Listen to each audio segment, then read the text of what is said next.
And we're back. Klairmont Kollections.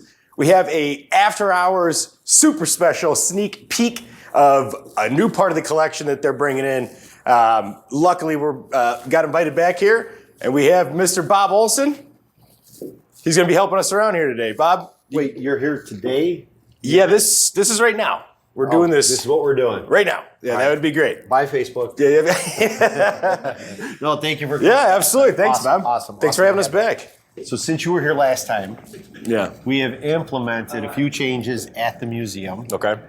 This past July, Mr. Klairmont passed away Yeah, I heard at about the age that. of 94 years old. Yeah. And we're executing his legacy plan. Yeah. So he placed upon us some directions to keep this museum going. Yeah. We're now a not-for-profit, and we're going to share the museum. It's a hub for education, for history, and for entertainment. If Klairmont was a book, it would be a New York best-selling, feature. But today, we're adding another chapter to that best-selling book, and it's going to be a little bit of muscle car.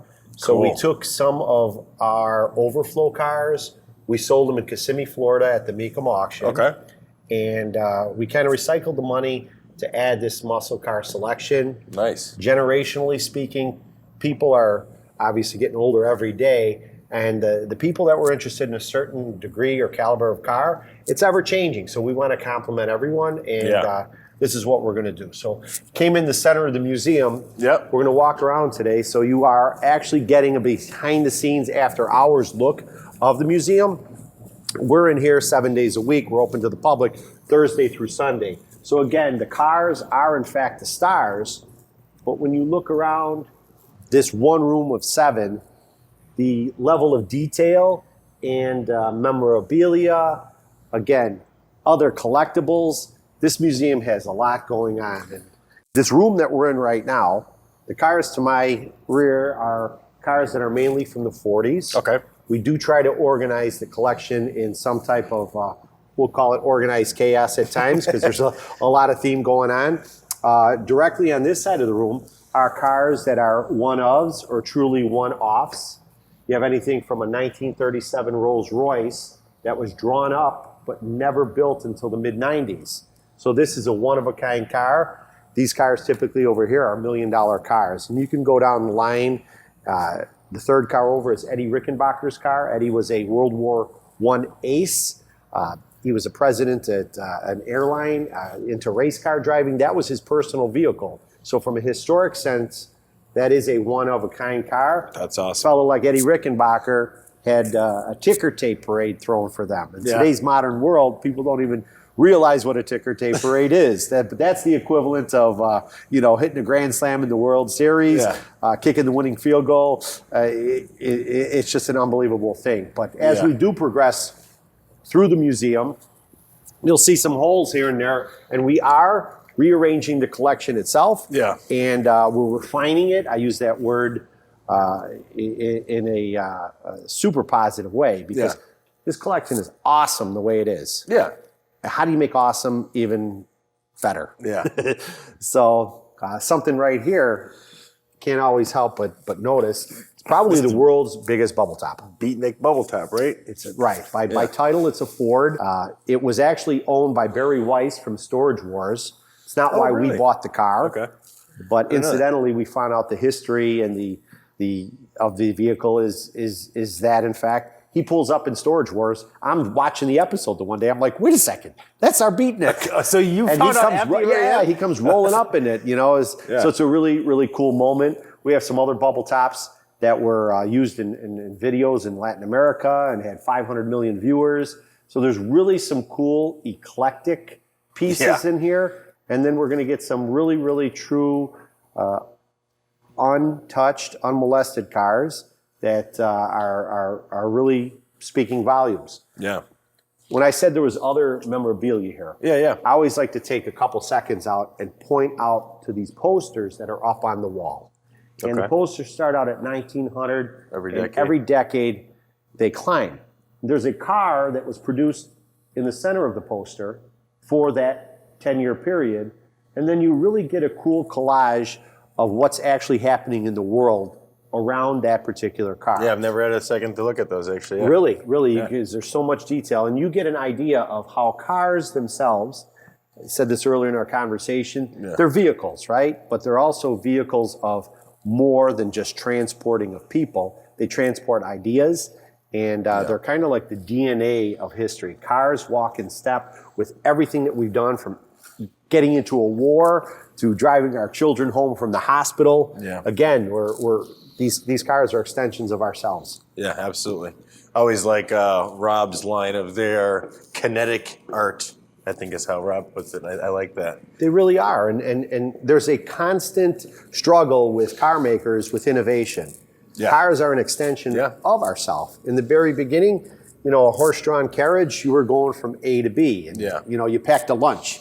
In the Bluetooth world that we live in now, in smart cars and cars that are driving themselves, again, that innovation, it's an extension of you. On the way to the office, the minute you get in your car, you're in the office. Yeah. You're already firing up phone calls and sending out emails. I know that all too well, yes. And this is the world we live in, and you see the struggles as we go through here to be innovative.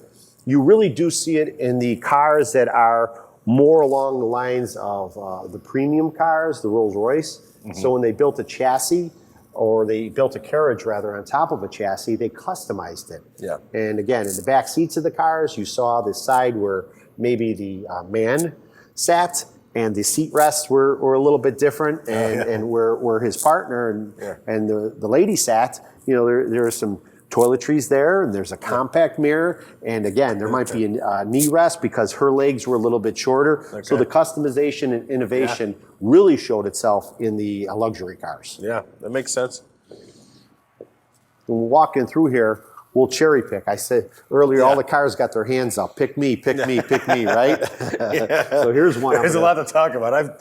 I love this one. Yeah. So here's a car that was wrapped in gold leaf and nickel, and it's a Pierce Arrow. It truly is one of a kind. At one time or another, it was deemed to be the most expensive car in the world. Yeah, okay. And if you jump one car over, you're going to see a car from 1916 that's an electric car. And I'm going to move some of these tables out because I want you to peek in the window. So you're talking electric cars are over 100 years old? That's 100 years old. Correct. Wow. And if you look at the steering mechanism in the car, first of all, it looks like a coach, like Cinderella should be in here. And if you peek in the window, you actually sat with your passengers facing you. Yeah. And they are on an angle, so you can see out the front, and you can see it more resembles the rudder on a boat, where you'd actually push and pull a lever. Yeah. And that's exactly how this vehicle so that's what I'm saying. These two handles I'm seeing here, Correct. That's how you're steering? One's to steer it and one's to accelerate. Okay. Oh, okay. One's to steer, one's to Yeah, accelerate. and your passenger sat in front of you on an angle in the corner, and you looked out the center of the window. This feels like a train car kind of situation. It does. It's like a stagecoach or a Cinderella type of a vehicle. That's awesome. So again, really cool history behind the cars, the technology behind the cars, and innovation. All right, so as we segue into the next area, you're going to see a car that's probably one of our most celebrated cars. It's also a car that was hidden from history for about 50 years. I keep mentioning the word innovation. This car was a technology demonstrator for Goodyear tires. And back in the late 50s and the early 60s, there was a person by the name of George Barris. I think you might know his name. Well, anyways, George and Jim Street teamed up, and they took a 1953 Lincoln Capri, and they created a resto mod. They created a vehicle and transformed this Lincoln into something that really took the country by storm, and it just amazed audiences and families everywhere. So let's take a look. The lights are purposefully off, and if you take a look at the tires, you're going to see tires on this vehicle. And they are definitely illuminated. And you say, well, what is this trickery? What is this sorcery that's going on right now? So they're going to roll these bad boys out with some LEDs in them or what? So if you look up on the wall, you can see a poster, and that was the car touring in about 1960. Okay. And it was amazing to the crowds. Now, the car had these tires that were neothane rubber that literally were dyed. There was a rim that actually had a traditional incandescent bulb wrapped around it. and the tires would light up. So again, you could have cars that had red tires, orange tires, green tires. Yeah. You think about technology. How about today, the cars that drive themselves? Yeah. How about hitting the brakes and your tires turn red? That's Or cool. hitting the accelerator and your tires turn green. That's so far-fetched concepts, 1958, 9, 60, where we hadn't even stepped foot on the moon. We still thought we were going to get invaded by space aliens all the time. That's not happening? Not yet. Okay. Not space aliens. So when you look at the car, though, again, I said technology demonstrator. There's hidden buttons that pop doors open. There's a TV set that's embedded in the dashboard. A TV set? There's a reel-to-reel player. There are a whole host of toggle switches and different buttons. Is that a cockpit? Looks like a cockpit. It resembles a cockpit. Yeah. Again, you could remove the steering wheel and drive it with the anode steering wheel.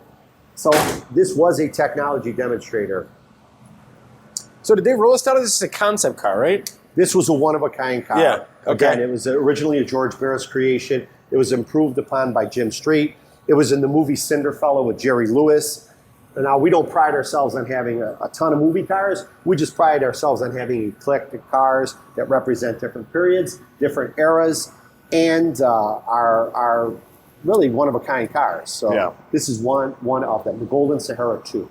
So as we walk into this room, again, we're doing some house cleaning. We just happen to have a Michael Keaton Batmobile staring at us in the center aisle. Where do you find that? But when you look around the room as a whole, you've got a movie theater, you've got mannequins. They're watching. They're watching a movie in a particular way. It's just a really, really cool setting. Slot machines, cars that are amphibious cars. Cars that transform into airplanes. Yeah, I was going to say, I feel like I've never seen this one before. This is the Sea Lion. Okay. So if you take a look and you Google Sea Lion and go to YouTube, you can see this car driving around in the water. Really?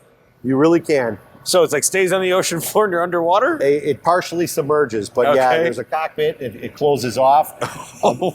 This area over here, a lot of cars from the 20s and 30s, and we're actually going to create a speakeasy area that's going to be hidden in this corner. So you'll be able to go around the corner. And again, because of the period true vehicles that are here, you'll be able to enjoy that experience. Yeah. So the museum is transforming, it's changing.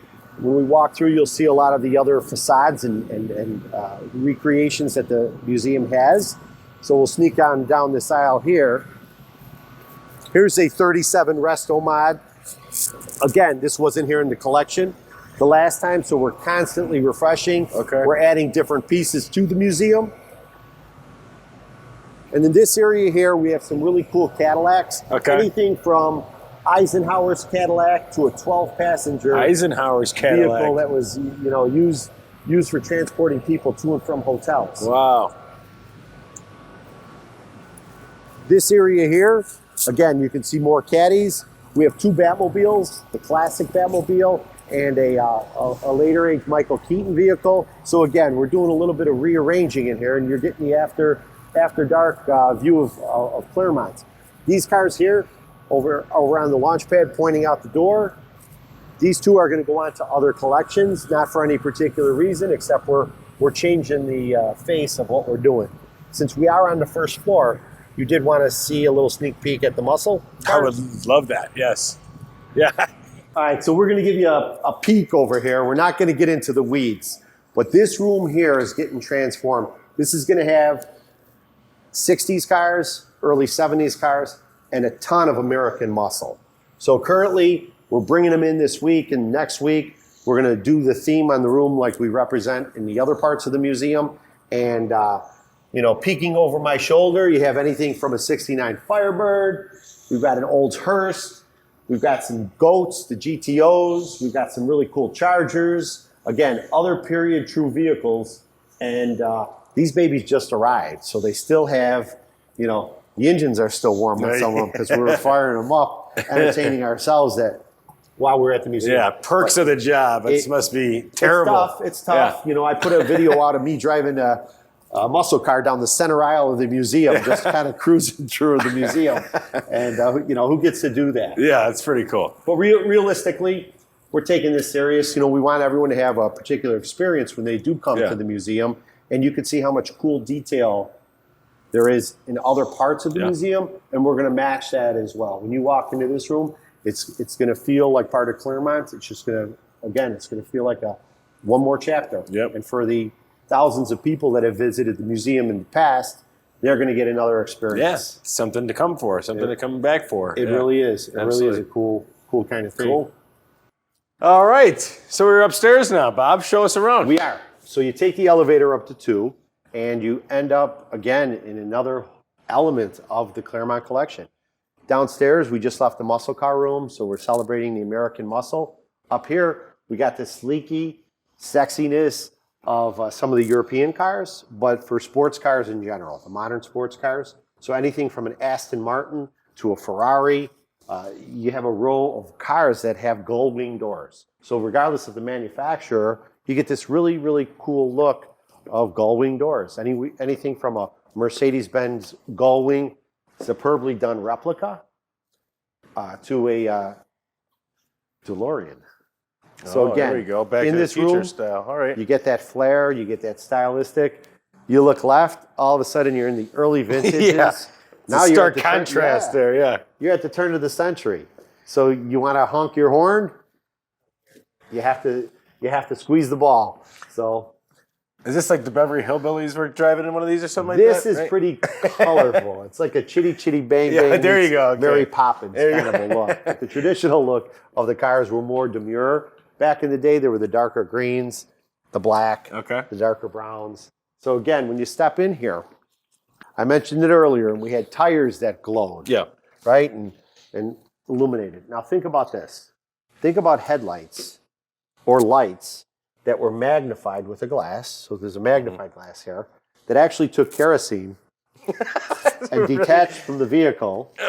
And you just walk around with them. So when you parked your vehicle, you took the light with you and That's walked so convenient. to the house. I want if my headlights detached, I could walk around with a big spotlight. I'd be into that. And I think calling this a windshield is kind of overestimating what That's it's like actually. keep flies out of your mouth, pretty much. That's about it. What it was, a wind deflector. Yeah, it was a wind deflector. Deflector, It was yes. definitely not a windshield. I think that makes sense. But the artistry, the craftsmanship, again, the everyday person did not own this car. No. These were higher end vehicles. They're beautiful. They are literally engineered pieces of art. And this is the origin of the horseless carriage turning into the combustible engine. Yeah. Even something like this. We talked about the Beverly Hillbillies. Yeah. This, to me, is This is the car. This is it. Okay, I could see Granny Clampett sitting in this car. And again, the attention to detail, the openness, the canvas or cloth tops on the vehicles made the vehicles a little bit lighter. Again, industry standards, people used what they had. Yeah. Even the manufacturers did that. And the cars in this room, they range anywhere from the early 1900s right into the teens. Right about 1920 is the cutoff. Again, the cars are so close together, and it's hard to pluck them out of here and thin out the herd or prune the roses and things like that. So we're trying to show as much as we possibly can. Yeah. You get a really cool panoramic view of the room when you stand up here on the balcony. This is probably the best view. So in here. We'll take a quick view here, and then we're gonna pop over. When you look up high, there's a complete row of Vespas. You name the color, and it's there. Yeah. So again, there's 20-something Vespas up top. Right, we're downstairs at a 1916 electric vehicle, and here you have a 2008 Tesla Roadster that was the 11th car off the finish line. And it's a cool car. I mean, today's standards, here we are 11 years later, this could roll off the track today. It's a great looking car. Yeah. These are the Austin Bantams, and or the Bantams themselves. I like because out of all of the micro cars, they literally look like someone threw them in a dryer and shrunk them. Yeah. So the proportions stayed true, although the size of the car was reduced. Yeah. And when you look at some of these other fantastic cars, they, again, are pieces of art on wheels. And anything from a Crosley to a BMW, they just have their own persona. The engineering, very simple, but very forward-thinking, very functional. I think you could fit in here. Can I get in there? How is he going to fit in here? I can get in Well, there. when you open the door, the Yes. steering wheel moves over. Yeah, all right, I'm going to get in. So you can put him in. I can drive this. Feeling great about this. If you're parking... Hey, get out of the way! I feel like this is like Price is Right. That's your new one? This is, you only got 21,000 on this thing. It's got a ton of life left in it. But again, that steering wheel simply sliding over. Yeah. When you show it to people, Super smart. It's not electronic. It's not Bluetooth. It's not 3D. It's real. Yeah. This is engineering. These are very simple things. I could see a life-size mouse driving this car around right now. But really, it's cool. It's a '59 Golden-mobile. I would jump in this and ride around. This thing is cool. Another BMW. Talked about the Vespas. Here's a Vespa car. Okay. The Fiats that everyone still drives, right? The Fiats. Yeah. You can not appreciate what these cars mean until you have been into certain towns like in Italy or in Europe, where literally you're like, is this a bike path? Why is there a dude driving down this bike path in a car? And again, you will appreciate a smaller Fiat fitting in a cobblestone road that the Romans built, Yeah. Another Fiat, the Messerschmitts. That thing's Again, the reflection of history onto the cars and their engineering. In the late 70s, for those of you old enough, the United States was going through an oil crisis. There was an oil embargo. We had problems with Iran back then. The price of oil shot through the roof. So for the late 70s, where the cars had 8-cylinder vehicles and got 8, 12, 10 miles to the gallon, all of a sudden we were coming up with other ways to be more conscious of how can we not spend as much on gas and solve this. So here's a 1982 HM Freeway. And again, these cars were made in light of that situation, the late 70s going into the early 80s. Now, did they catch on? They're more of a celebrated, encapsulated motorcycle, three-wheeler. But look at this. This looks like a gaming chair that some of these kids are using. Now you got two speakers right behind your head. It does. They're like right up in there. I mean, the whole thing's basically glass all around you. It does. And there's a manufacturer now where they make those spiders that are the three-wheel cars. Yeah. So very similar. Yeah, that's two in true. the front, Those spiders one in the are back. cool, yeah. These are Messerschmitts, also making airplanes. So again, the German design, German engineers. These tops on these are wild. Very, very cool. So again, the microcar room, it's here. It celebrates all of the technologies that are in the larger rooms. Yeah. Except, again, smaller proportions. Well, we got a train set. Oh, here we go. We Let's got take an a look. elevated train Here we set. can walk through here. So again, when you come through here, the theme of the museum is here. There's really cool cars, little collectibles that are placed accordingly. There's a train set that's inside the museum. We are probably going to make it down to what we call our Eagle Room. So if you do want to have an event or a party or just kind of chill out, we have a cafe area, and it really complements the museum wall. All right, Bob. So show us your entertaining space here. This place is great. All right, so we've managed to make it to the Eagle Room. Okay. And that's our event space here. We do have 2 event spaces. This is the larger room. You can seat about 150 people in here. We are getting ready to set up for a party this weekend, so you can see the room itself. We have probably 200 Chiavari chairs. We have miscellaneous sizes of tables, so we can accommodate any type of group, whether it's a birthday party, a car club. The room itself has surround sound, drop-down audio-visual screen. So again, when you want to premiere anything, you can step foot into the Eagle Room, use our free parking lot and take a tour of the museum. We are catering friendly. So in other words, we have preferred vendors. You can have a party, again, from 10 people all the way on to 200. And the museum will make you comfortable. We're standing here chatting. We're actually chatting on a boat bar. Yeah. This was a repurposed It's amazing build. 1957 Chris Craft boat bar. Yeah. The one that we're behind right now is a wet bar, so it's a fully capable bar for service. Yeah. The other bar, it's not the other half of the boat. It's actually another Chris Cap boat. Oh, it is. But yeah, that's the same side of it. Yeah. same side, same. Yeah. So again, the theme of the museum continues on to this party room, and we did make the room kind of vanilla, so we can transform the room to meet your needs. All right, Bob. Well, we're sitting at a bar, so order up. What do you got? Well, I'll need your COVID card, your Social Security card, and your voter's card. Mother's maiden All right. name? Oh, DC? Diet Coke? Yeah. All right. And then you said you're doing some of the speakeasy as well, right? Actually, bringing Chicago into the museum is important. So there's a space that we are going to transform in our bigger room. We're converting an older wooden staircase into a speakeasy area. Okay. This bar itself in the future might actually have a speakeasy theme. And by the end of March, I didn't even tell you guys about this until now, we are going to incorporate another smaller museum. It's called the Made in Chicago Museum. Huh. And they focus on products that were manufactured in Chicago prior to 1970. Cool. So by the end of March, we will have a museum within a museum celebrating Chicago's industry and giving a shout out to all the people before us that made this city great. Absolutely. That sounds great. Absolutely. And we'll see you here very soon. Hopefully we can come out when you got the speakeasy ready, and we'll get something maybe better than a DC. I don't know. We'll get the Coke, the real thing. All right. Sounds good, Bob. Thanks All right, again, thank you. man. Appreciate it.